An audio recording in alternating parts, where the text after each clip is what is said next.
Following our post from the other day about the differences in elite and non-elite BJJ athletes, I just want to go now a bit more into details about what makes the elite elite and why. Okay, so we could clearly see from the tables that there is a big difference, there is a significant difference between the physiological characteristics of elite and non-elite BJJ black belts and brown belts. So what do they mean by elite in that study? They mean black belts and brown belts who have managed to be successful at winning competitions nationally and internationally. So this is some athlete, they got some data, they stick it in over there. You can see that the more successful athletes, they have higher strength, higher maximum strength, higher strength endurance, better flexibility, and potentially conditioning. We didn't have any data for conditioning from this paper, but there are others that confirm it. So what makes the elite elite? Typically, Jiu-Jitsu is a sport that requires perfect technique, leverage, and so on. But that's not always the case. If you're drilling, if just making a drill, just a technical demonstration of movement, yeah, we can just use technique. But when we have somebody who is fighting against us, we have to use every one of our weapons so we can defeat him, we can beat him. One of them is always going to be strength.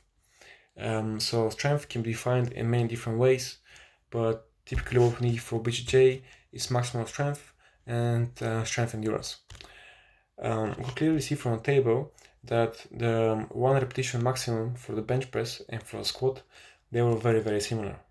So what that tells us is that BJJ is an upper body dominant sport, right? We still use our legs and hips and so on, but to a less extent than the upper body. So think about it. Grappling is about gripping something all the time, you know?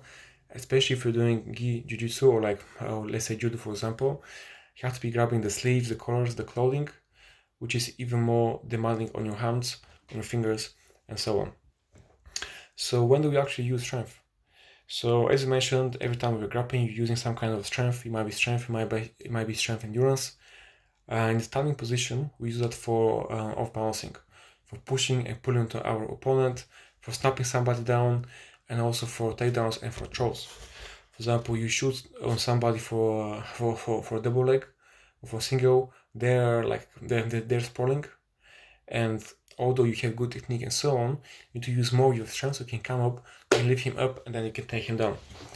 So that's the case when we use strength when we're standing. Then the other one is very big one is when we're on the ground. For example, when let's say we're passing or we're playing guard, we have these grips, you know, and so on. Have to have a really good isometric strength endurance in the forearms, in the hand, in the fingers, because you're always gripping the collar of the sleeve and so on. And also when we're attempting a submission. Often, at least from my personal experience, when I'll be doing some rounds with somebody, let's say I got somebody in a dart stroke or something like that, in a guillotine, or I don't know, somehow of any type of a chokehold. If the technique isn't perfect, I have to compensate in some way. Obviously, when you know you got somebody, you don't really want to let go so easily, right? So you're trying everything so you can adjust and also finish the submission. So often it requires strength.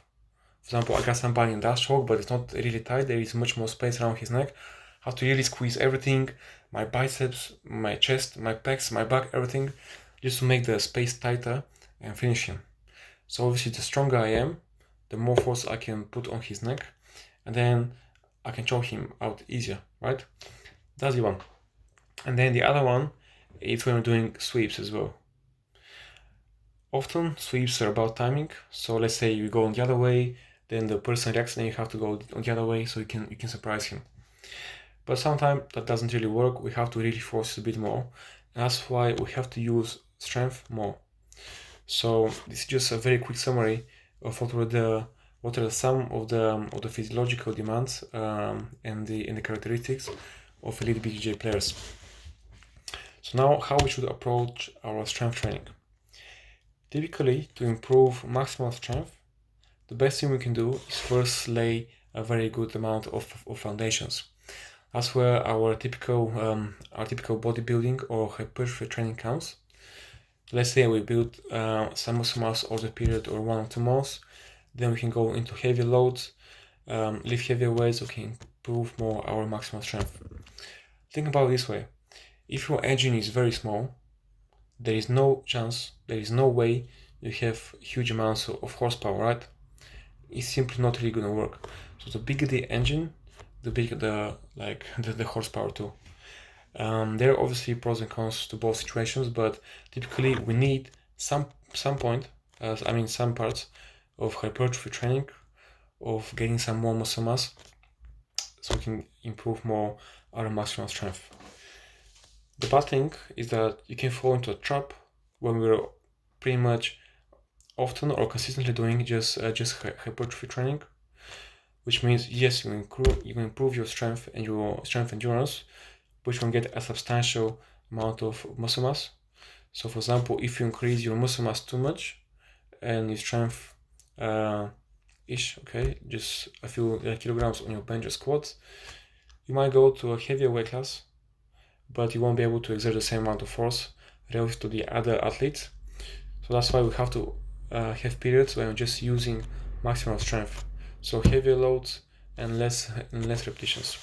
So this is pretty much, guys, about how we should approach strength training and why we have to do it in the gym. I'll be doing more posts on the conditioning side of it, on the mobility, flexibility, and also I'm gonna target a bit more videos about how to improve power and power endurance for striking combo sports. Okay, if you have any questions or find this information useful, please let me know. Press a like, press a comment, say something nice about it, and share with your friends. Thank you.